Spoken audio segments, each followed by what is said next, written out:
I now call upon the Dean of the Faculty of Humanities, Professor Garth Stevens, to present a candidate for an honorary degree.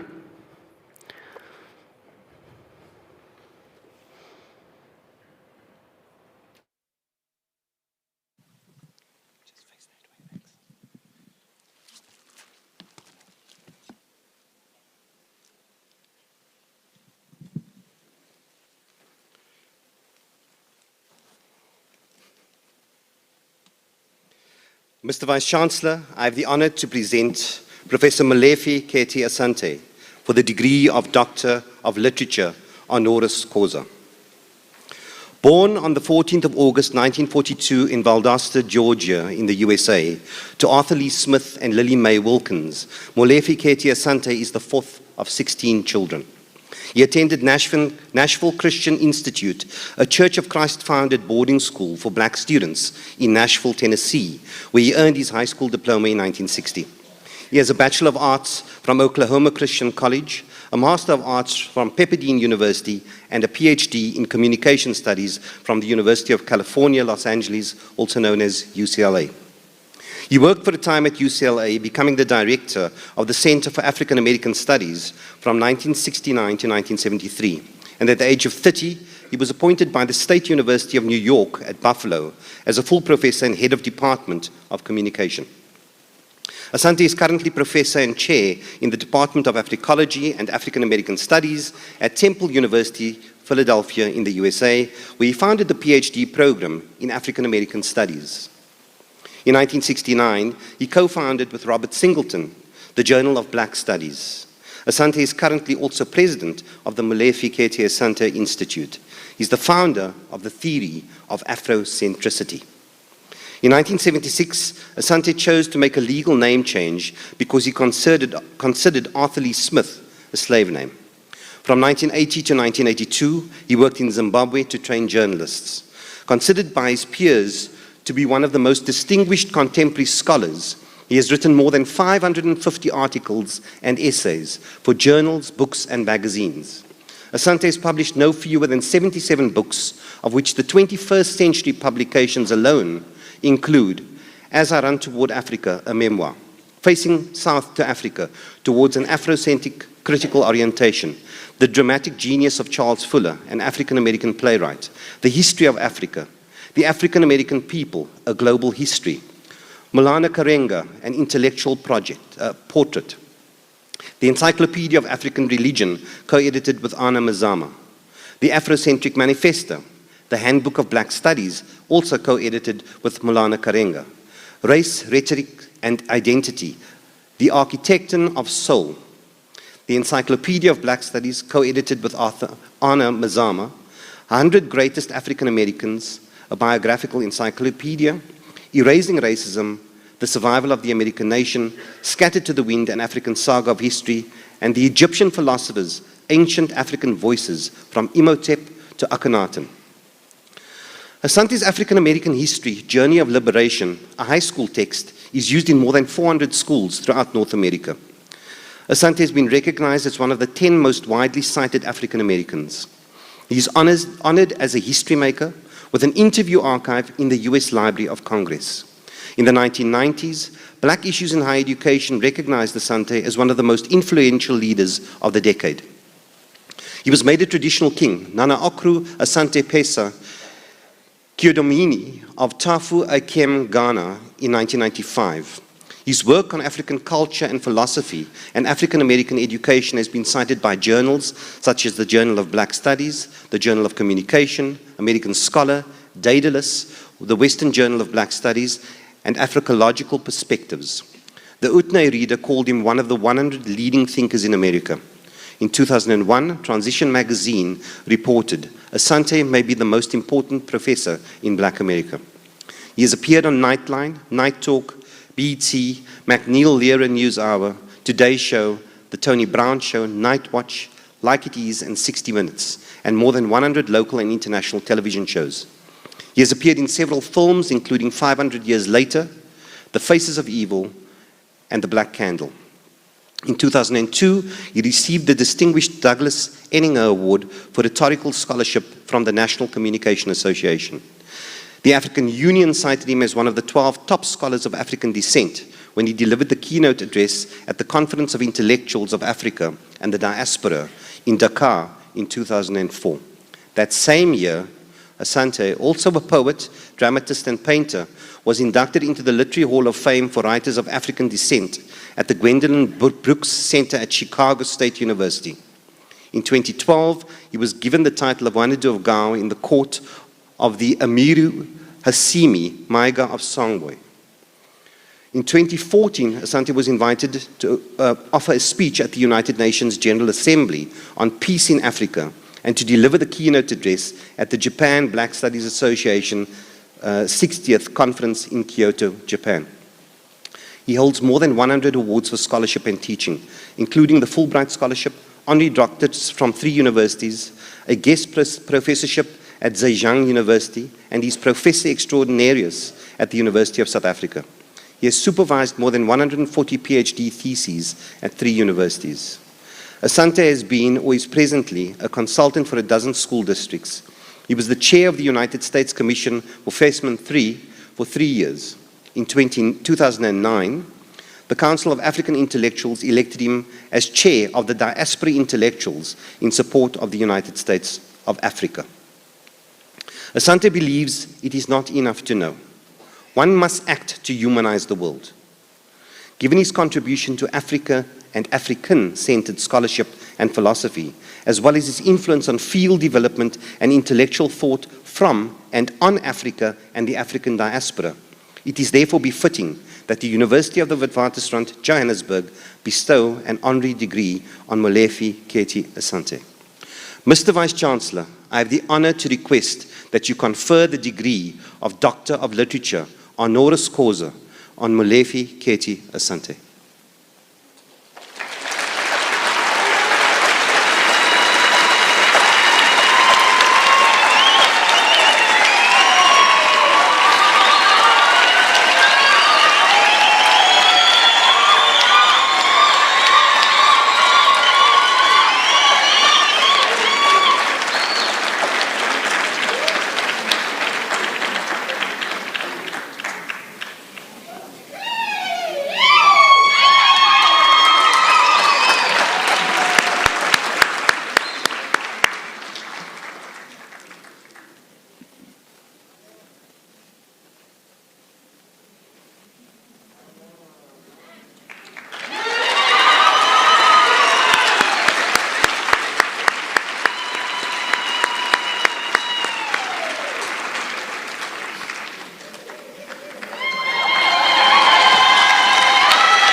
I'd like to call upon Professor Molefi Kete Asante to give us the graduation address. Thank you.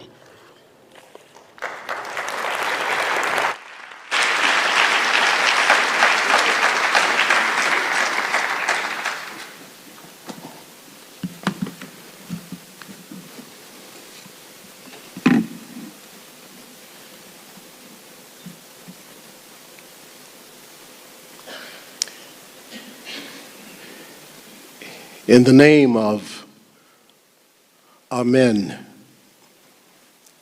Ra, Pita,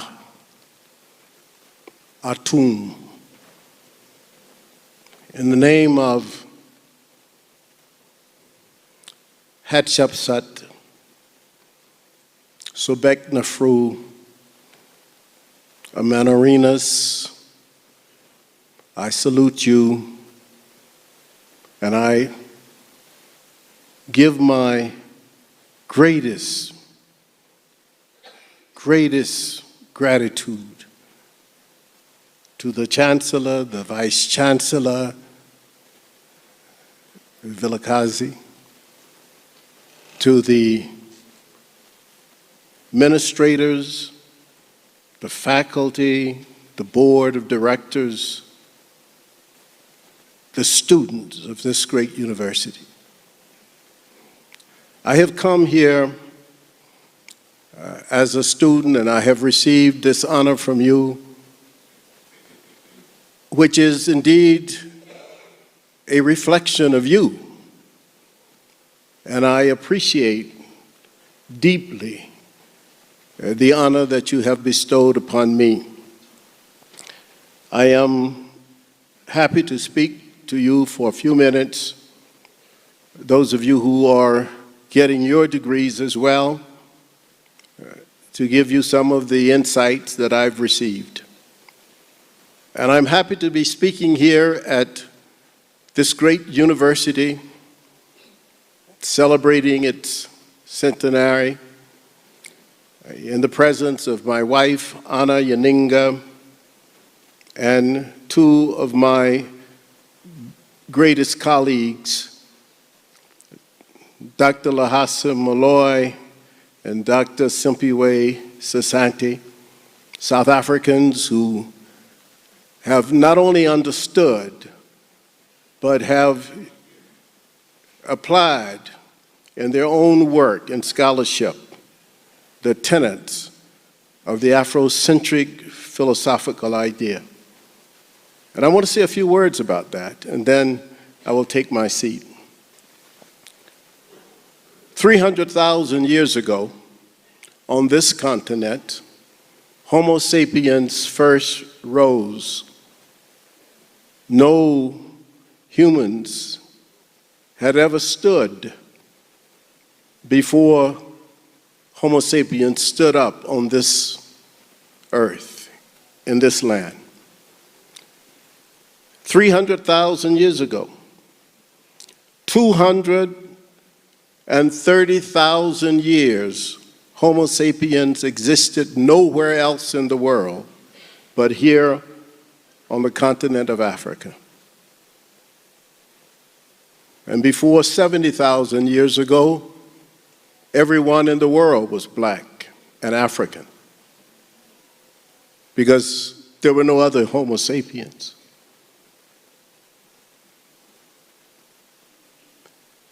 It is extremely important for you as graduates to know that here in this mother continent, at Nzala, Ilanga, and Mpumalanga, and throughout the continent, at Eredo, in what is now Nigeria, in the Nile River Valley, of the civilizations of Kemet and Nubia, Aksum and Borno, that humans not only stood, but were the first to name God.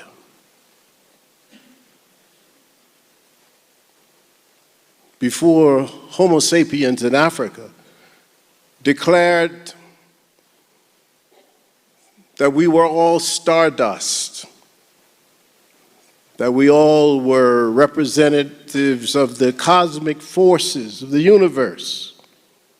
There was nobody else to do that. That science itself is a result. It's a result of the thinking of our early ancestors, the early Homo sapiens, who gave the world the very foundations of the values that we express sometimes today. Sometimes when we are in educational institutions, we talk about human beings as being hunters and gatherers. But who were hunters and gatherers but the first scientists and the first adventurers? Who were the people who first were able to tell what animal had been tracking in a certain place or what was on the other side of the hill or the mountain? Who were those people? What did they know? What did they have to know? In 2500 BC, the last of the great pyramids were built. The last ones in Kemet were built. 2,500 years before Jesus Christ. 3,100 years or so before Muhammad. On this continent, Africans had built the pyramids.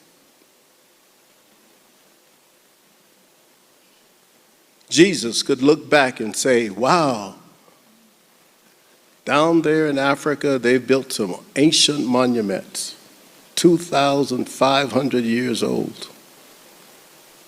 We haven't lived 2,500 years this side of Jesus. That's one indication, not only of the age of this continent, but even so in South Africa, human beings had shown and demonstrated their own capacity for building sculptures and huge stelae 100,000 years before that. That is the history record. I'm writing now the 4th edition of my book, The History of Africa. And every time I'm in this continent, and I travel throughout the land where my ancestors came from, I'm impressed more and more that we have only looked at just the tip of what exists in this continent. In the 5th century BC, Herodotus, the Greek historian, wrote in his book, The Histories, that solemn processions, such as we have here today, began in Africa. He wrote that in the Histories. When I read it, I was shocked. I thought that these solemn processions had started during the European medieval era. And Herodotus tells us no, they started in Africa. And that these processions were the processions that were first seen as priests and priestesses marched between the temple of Karnak, Ipesut, and the temple of Luxor, the temple of Mut. And I'm shocked that in our own history, as students, and I'm a student all the time, we have never, or we have rarely interrogated our own history. And certainly we have rarely interrogated our ancestors. For 500 years, Africa has been dislocated. Dislocated, not physically necessarily, except in the example of those of us who were taken literally from the continent and moved to the diaspora of Africa, where now you have 100 million Africans living in Brazil, and you have 40 million Africans living in the US, and 25 million Africans living in Colombia, and then 100 million throughout the Caribbean. That was a physical dislocation, but the ultimate dislocation of Africa is intellectual, mental, cultural, where we have been often thrown off of our own terms. And we cannot see the world through our own eyes. And that is why I challenge everywhere I go that on this continent we must begin to examine or re-examine in every field, whether it is agriculture, whether it is law, whether it is politics. How was it that Kemet, as a civilization, could last 3,000 years? But what did the Africans do or know? What was the political system of the Kemetic people that allowed them to operate on the basis of consensus? What did Ptahhotep say? What was written by Dwarf? What can we find that Amenemope described about human relations and human nature? What is the meaning of the theology of Akhenaten? Who truly laid the foundations for Ma'at? And what is Ma'at?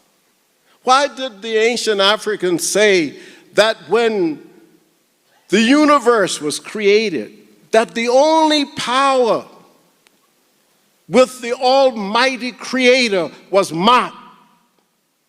And what is Ma'at? And why don't we know? Why is it that children do not know Imhotep, the founder of the first pyramid, and yet they know Homer, who came so long after Imhotep? The black man who created and built the Saqqara pyramid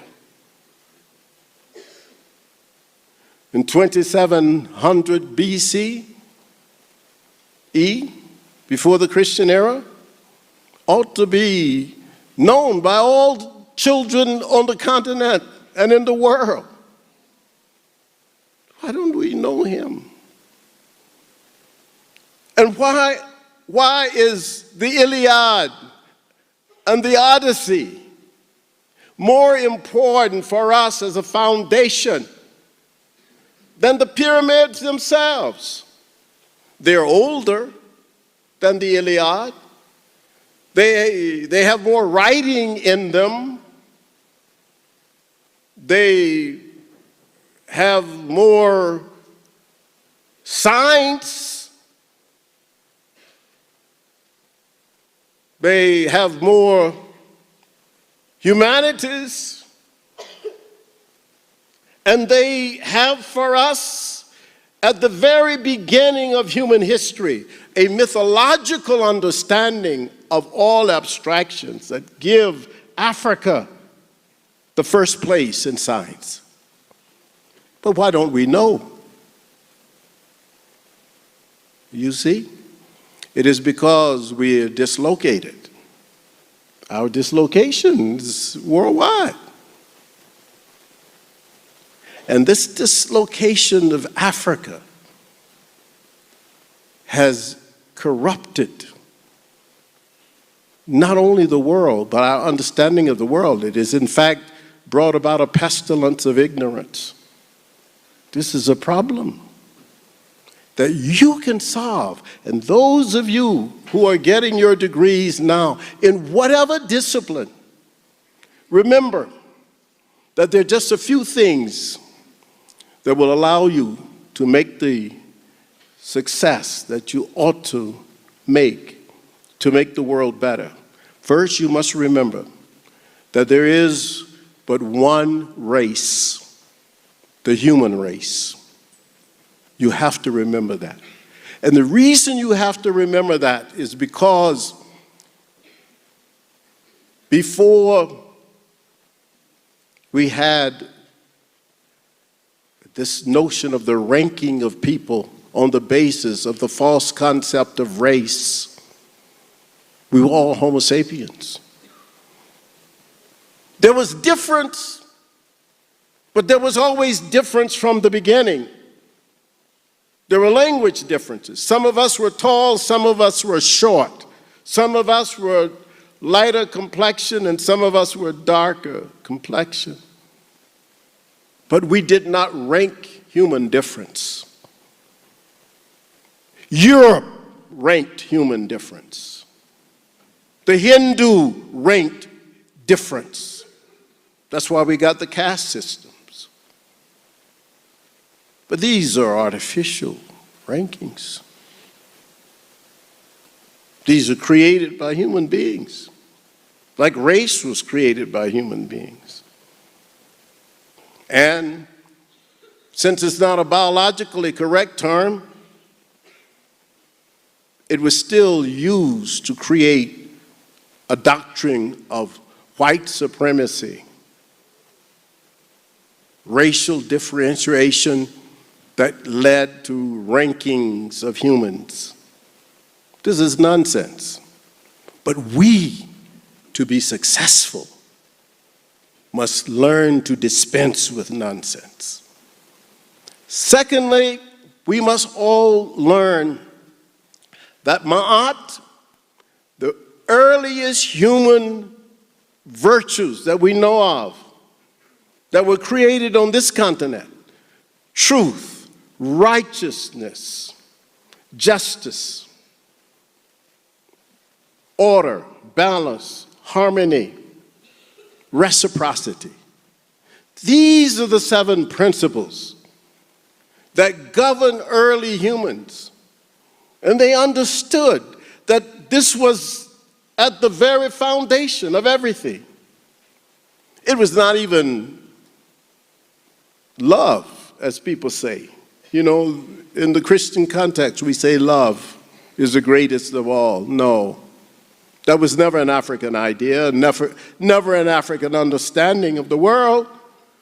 Because for Africans, in every group of Africans I have ever found, the very basic value is character.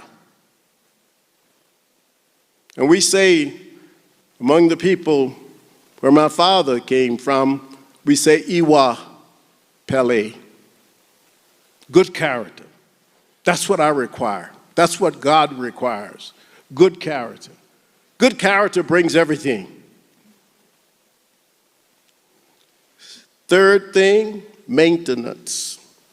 Maintenance. Maintenance of self, maintenance of culture, maintenance of what we create. Because you can create beauty, but can you maintain beauty? That is the more difficult part. And that is what we must live by. My grandson, Ramses, says we must live our passions and live strongly for our passions for truth, justice, and righteousness.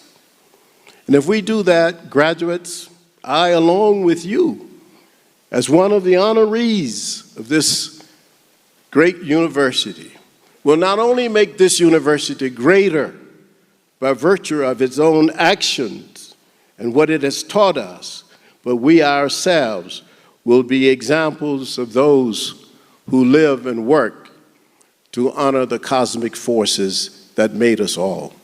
I thank you.